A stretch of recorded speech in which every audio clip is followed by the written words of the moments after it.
Continuing on the theme of muscular tension, the be-all, end-all of training, especially strength training.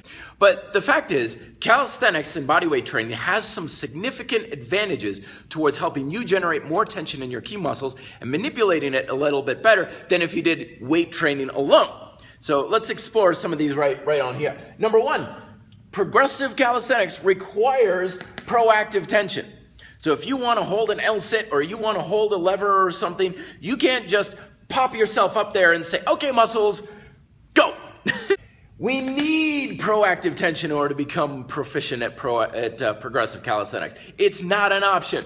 We have got to think to ourselves, how are my hamstrings engaging with my squat? How are my abs engaging with my pull-up? If you want to become more proficient at the technique, you've got to seek these things out, tighten them up, even though on things like weight machines and stuff, you may be able to get by without that stuff. But at progressive calisthenics, you cannot do that. Which leads me to the next one. There's nowhere for weaknesses to hide. This is why a lot of people do not like the bodyweight training.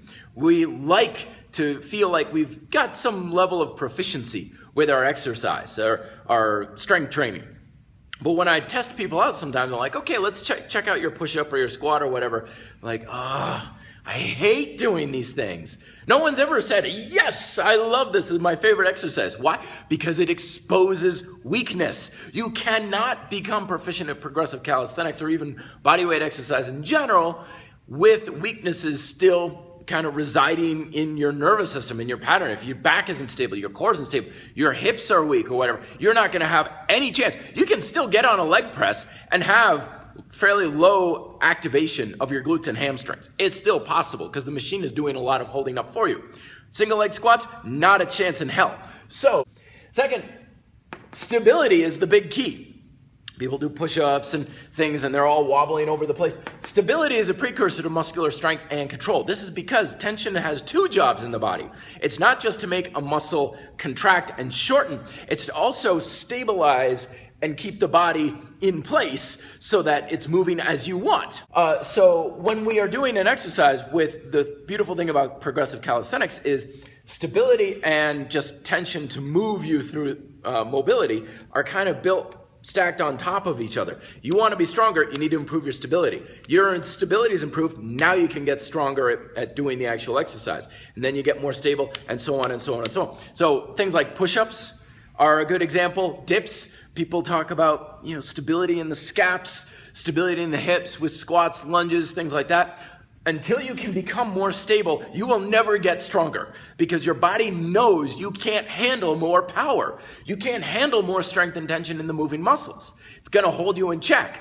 And that goes true with all your strength training as well. If you're using machines or you're using benches and stuff to stabilize for you, your body doesn't know that that's stable because of a bench. All it knows is we don't have stability in the shoulders. I'm not letting you get any stronger because you're going to tear your shoulder out. But with progressive calisthenics, we are forced to build stability. Therefore, we have the green light to build more strength, which allows us to build more stability. And it just goes on and on and on and on. And then finally, we are forced, with progressive calisthenics, to seek a progressive technique. One of the biggest disadvantages of weightlifting is that you can add weight and make the exercise harder, but the technique is the same. Nothing changes. Okay? And the true masters of things like powerlifting, Olympic lifting, even bodybuilding, they know technique is where it's at. Technique, they're still studying technique. The guy who's been squatting for 20 years, the Olympic or like a high school football coach, they're still attending squat seminars saying, okay, this is what you can do. You can use your breathing a little bit better this way and stuff. They know the technique is where it's at. But when we get suckered into the idea of it's about reps and it's about weight, our mind is subconsciously going to start to think, okay, how do I lift more weight? How do I do more reps? Which means we're going to look for an easier way to do the technique. We're going to use shorter ranges of motion. We're going to bounce it off the chest. We're going to use an easier tempo. We're wider placement, short, whatever. We've got a million ways. I used to do this all the time, thinking as long as my reps are going up and as long as I'm lifting more weight, I'm getting stronger. Meanwhile, my technique eroding like crazy, and that's how I got all my injuries. With progressive calisthenics, you don't have that option, unless you're adding weight to it, but that's a different story. But it's like you want to make that harder, you got to figure out a technical way to make the exercise more difficult. How do you do the exercise at a harder level? It's exactly the opposite thinking of if you were saying, I need to do 1,000,000 push-ups, or I need to be able to bench press X amount of weight in so-and-so amount of time. When we're seeking the harder technique, our numbers can sometimes go down, and that's a good thing. With the progressive tension, I've had this happen. People say, I'm using progressive tension now. My numbers are going down. What's wrong? Nothing's wrong. You're doing it very well. Good. Stay on it.